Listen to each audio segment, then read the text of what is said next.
IAS institute నిర్వహిస్తున్న all India scholarship exam pass అవ్వండి. 2 years ఫీజులో 50% మాత్రమే పే చేయండి.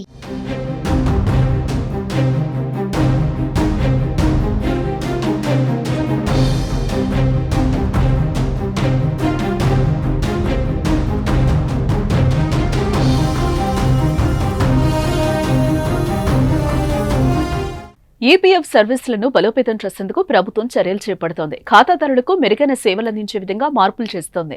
తాజాగా ఖాతాదారులకు మరో గుడ్ న్యూస్ వచ్చింది. క్లైమ్స్ ప్రక్రియను మరింత సులభంగా మారనుంది. వచ్చే ఏడాది జనవరి నుంచి ఏటీఎం ద్వారా డబ్బులు విత్డ్రా చేసుకోవచ్చు. ప్రతి ఉద్యోగి పీఎఫ్ కలిగుంటాడు. దాంట్లో అటు ఉద్యోగి ఇటు యాజమాన్యం నుంచి డబ్బు జమ అవుతూ ఉంటుంది. ప్రతి నెల కూడా వేతనం బేసిక్ పే నుంచి 12% పీఎఫ్ అకౌంట్ లో జమ చేయాలి. ఇది మొత్తం ఈపీఎఫ్ అకౌంట్ లోకే వెళ్తుంది. ఇక యజమాని కూడా 12% చొప్పున యాడ్ చేయాలి. ఇందులో 3% పైగా పీఎఫ్ అకౌంట్ లోకి, 8% పైగా ఎంప్లాయీస్ పెన్షన్ స్కీమ్ కు వెళ్తుంది. ఇలా జమైన డబ్బును ఎప్పుడైనా అవసరం అనుకుంటే ఉద్యోగి తీసుకోవచ్చు. ఇందుకోసం ఓ ప్రాసెస్ ఉంటుంది. ముందుగా ఈపీఎఫ్ఓ వెబ్సైట్ ద్వారా అప్లై చేసుకుని UAN number, bank account number ఇచ్చి క్లెయిమ్ చేసుకుంటే 2 నుంచి 3 వారాల్లో బ్యాంకులో డబ్బులు జమ అవుతాయి.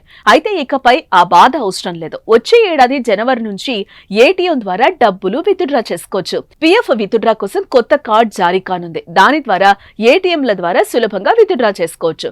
అయితే డిపాజిట్ చేసిన మొత్తంపై 50% విత్డ్రా పరిమితి మాత్రమే ఉంటుంది. ఈ మేరకు కేంద్ర కార్మిక శాఖ కార్యదర్శి సుమితా దావ్రా ఓ ప్రకటనను విడుదల చేశారు. జనవరి 2025 నుంచి ఏటీఎంల ద్వారా చందాదారులు, లబ్ధిదారులు ఈ నగదును సులభంగా పొందవచ్చన్నారు. ప్రతి 2-3 నెలలకు కీలక మార్పులు చేస్తున్నట్లు దావ్రా తెలిపారు. రాబోయే రోజుల్లో కూడా కీలకమైన మార్పులు వస్తాయని చెప్పారు. అలాగే గిగ్ ప్లాట్ఫామ్ కార్మికులకు సామాజిక భద్రత, ఇతర ప్రయోజనాలు కల్పించేందుకు కేంద్రం కసరత్తు చేస్తున్నట్టుగా తెలిపారు.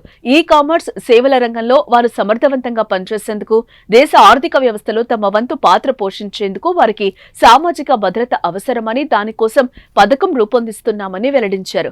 ఏదేమైనా ఏటీఎం నుంచి డబ్బులు విత్డ్రా చేసుకోవచ్చనే నిర్ణయంతో 70 మిలియన్ల ఈపీఎఫ్ఓగా ఖాతాదారులకి ప్రయోజనం చేకూరనుంది.